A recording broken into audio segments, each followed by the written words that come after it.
จังคักบอกพี่น้องมาวันนี้โอ้มาหาอยู่หากินกับฟ้าลมแท้ลมว่าพี่น้องเอ้ยฟังเสียงลมกันโอ้อากาศบ้านเฮาพี่น้องเอ้ยลมพัดเดือน11หัวลมตอง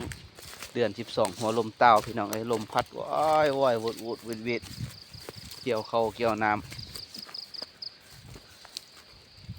มาซอกอันอยู่อันกินพี่น้องเอ้ย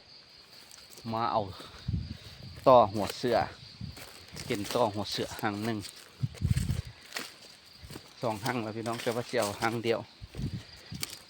เดือนพอดีเดือน12ขึ้น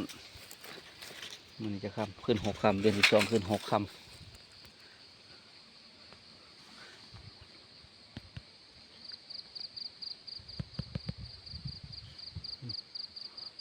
บ่เห็นพี่น้องอยู่เทิงคน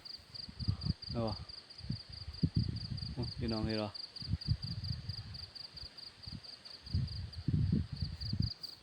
มันเยอะ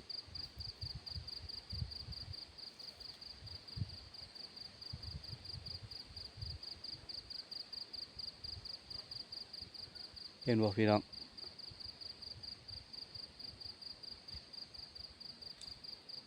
เห็นหรอเห็นแต่แสงโคมเนาะ